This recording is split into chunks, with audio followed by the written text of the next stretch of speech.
two sisters. They live in different parts of the country. Allison Hottinger lives in California. Lisa Kalberer lives in Texas. And the two of them have developed this idea called the Giving Manger, a Christmas family tradition. And here on this first day of December, what an appropriate conversation to be having about helping kids to appreciate the real meaning of Christmas, the coming of Jesus to earth, and what that means. And so, Allison and Lisa, let me welcome you to the Meeting House here on Faith Radio. Thanks for having us. Well, let's begin by just giving our listeners an opportunity to get to know the two of you as we begin our conversation. So, Allison, we'll go in alphabetical order, actually by first and last name. Tell me just a bit about you and your family and your heart for this concept called the Giving Manger. Yeah, sure. So I live in Southern California with my husband and our 5 children. We have 4 girls and 1 boy. So he definitely has a lot of mothers because all the girls are telling him what to do all the time. But we, live here, and my kids are ages 5 is my youngest, and the oldest is 15. And we just really try to focus our lives and our hearts on treating other people with kindness and trying to treat other people the way that Jesus Christ would. Excellent. Lisa, tell us about your story and your family. Yeah, I live in Austin, Texas with my husband, and I have 1 little boy. He's a little bit big now. He is 13, about to be 14. So Allison and I kind of have the opposite ends of the spectrum in family size, which makes it fun.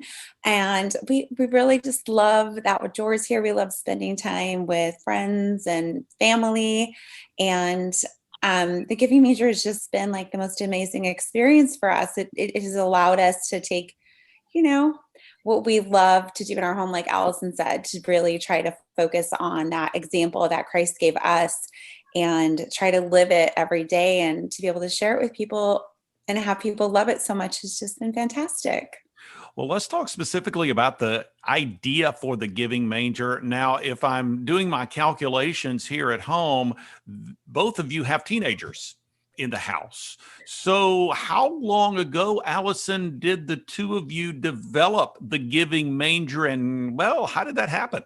Yes, so we do have teenagers, and we just started this actually long ago, probably 7 years, if I have it in my head right, was when at our houses, our kids were starting to just really focus on their Christmas lists and how they kept getting longer, and Christmas was starting to become all about what they were going to get at Christmas. And we just kind of had talked, and we're like, this isn't what we want Christmas to be about in our homes. So it was at that point, I think my oldest was 7 or 8 years old, and I had a little baby. And I remembered we had a neighbor friend, and so I was probably 8 years old at the time, and she had a wooden manger out in her home. And I remember asking her, like, what's that for? And she said, oh, each time we do something nice for someone else, we put a piece of straw in the manger to create a soft bed for the baby Jesus on Christmas Day. And I said, well, do you put a baby Jesus in at the end? And she goes, no. And I'm like, okay, fast forward. I never thought about it again until we were at this moment with our own children in our homes. And that idea popped into my mind. And I thought, I want to do that with my children. That like a great physical reminder of doing something for others and also doing something for Jesus as you do. So I sent my husband out to the garage, and he built us our first Giving Manger. And we put it in our house. All we had was straw and a manger. And it just completely transformed our Christmas season. My kids were doing little things like putting their brother's shoes away or going and decorating a neighbor's door with hearts. All sorts of little things. We worked together to fill that manger that year. And it just became, Christmas now became about giving gifts to Jesus. And it just was all about Christ again and giving, which was exactly what we were hoping for. So then the next year we made some and we gave them as gifts to friends, just as a Christmas present. And from there, we just kept hearing, wait, I think there's more people out there that want to shift Christmas like you guys. And so from there, Lisa and I got together. She built the official Giving Manger in her garage. I sculpted the baby at my kitchen table, and we wrote the book, and here we are. And it's just been a wild journey to see how many people all across the country are really looking for the same thing we are, just to shift the focus of Christmas back to Jesus and giving. Well, you are listening to Meeting House here on Faith Radio. It is great to have Allison Hottinger and Lisa Kalberer on the program today. Allison is from California. Lisa lives in Texas, and they have created the Giving Manger, which actually it involves an actual manger. And there's also a story to go along with it. So, Lisa, let me ask you just about the technical aspects. You have actually built a manger. Allison's husband, I think, built the first manger. So, how does one build a manger? Or how did you build a manger? And now, how has that kind of been translated into what's being offered in the Giving Manger box set? Yeah, honestly, my husband helped me. He's the sweetest thing ever. I don't know how we could do any of this without our spouses, but I get that. Sure. we both kind of took on the different aspects of what we felt like we needed to bring this tradition, really share it with other people. We knew we needed all these different components. So kind of refining it, Allison and I really like things to be really simple and classic so that they're timeless. And we wanted to build something that people could use year after year and that could be a beautiful centerpiece in their home. So I don't even know how many different samples we made, and we're in 2 different states and sending pictures. And anyhow, we did finally refine it down to a really simple and beautiful piece. And Allison hand sculpted a baby. She's amazing. I mean, this wasn't like our talent. There's just something that happens when you really are inspired by an idea. And I will say it wasn't the most optimal time in our lives to bring this into a business. Allison had 5 kids, as she mentioned, and I had just recently been diagnosed with MS. So my health was a little shifty there as well, but truly, I mean, it was something that we couldn't shake. We couldn't shake it. We just thought we have to make this, we have to bring this. And the book is such an important part of it. So the book tells the story of a family and how they start their tradition and how it really changes their lives and how the kids are able to kind of see just through different eyes by, following the example of Jesus. And what you're going to do is you just set your little manger out at the beginning of the Christmas season, and every time you've got your little bundle of straw next to it, and every time someone in the family just does a little act of kindness, they just get to add a little piece of straw to the manger. And you just slowly watch throughout that month of December and see that manger just fill. And every little thing is just an act of kindness and love that your family's provided. So we love to bring our baby Jesus out on Christmas Day, and then we talk about what was the most meaningful thing for us throughout the Christmas season. And then we like to bring that back so we can talk to the kids about everything that Jesus did in his life and how we now are sort of leading by that example. All right, Lisa, very quick question. How big is the Giving Manger? Oh, goodness. I think 9 inches or 6. Actually, it's 6 inches long. All right. So everything provides some assembly required, but it's not it's not like a 4-foot, 5-foot manger or something like that. It's not like an exact replica of the one in Bethlehem or anything like that. It's a small representation. It's interesting that you say that, because that's why I sent my husband out to the garage to make the first one, because the only thing I could find was a huge manger when I was looking on the internet, and I'm like, no, I just want something small to put on my kitchen table right in the middle. It just needed something small, not a gigantic manger. All right. So how, Allison, did your children respond to this concept of the Giving Manger? Were they a little bit hesitant at first, or how did they kind of connect with it? Yeah, definitely. Because we didn't have a book when we first started to explain the tradition. So it was just me. And they're used to Christmas being about presents and all of that. I mean, we did try to teach, clearly what the real meaning of Christmas is, but there's so much bombarding us and our children at the Christmas season, shifting the focus away.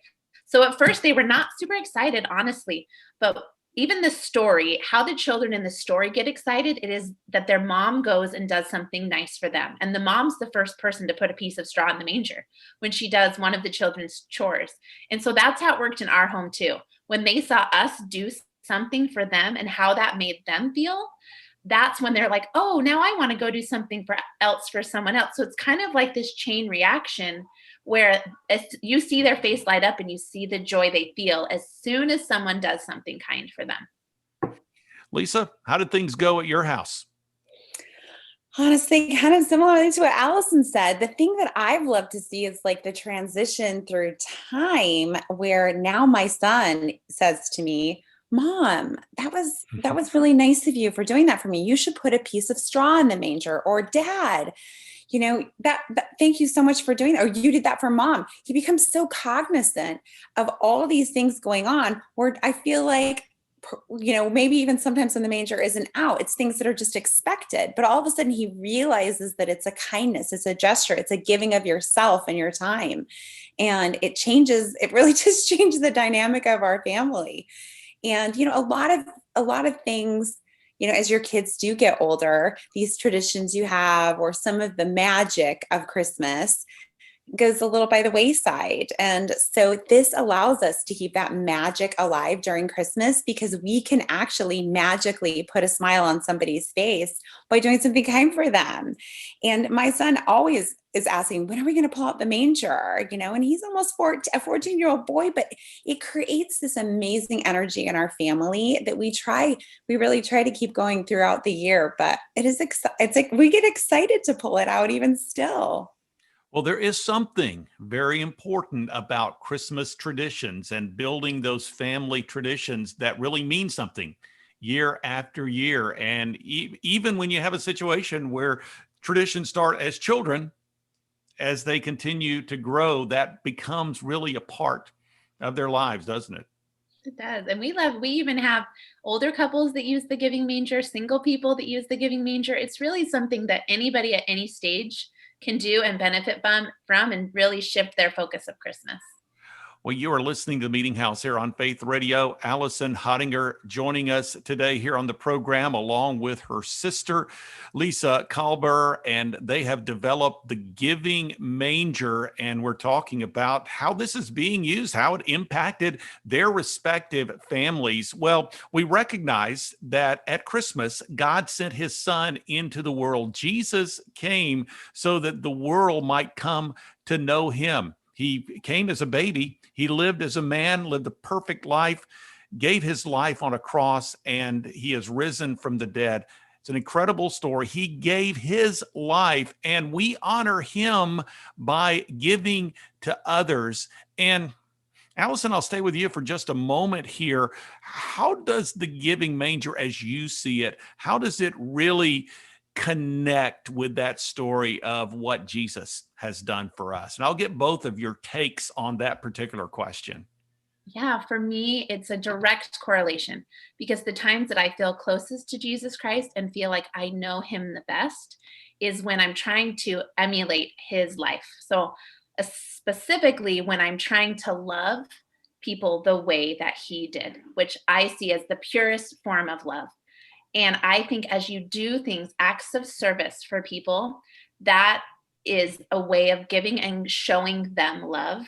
So as I do that, I feel closest to him, and I feel like that is the way I want my children to live their lives too. I really want them to treat people the way that Jesus always would and give in the way that he would have.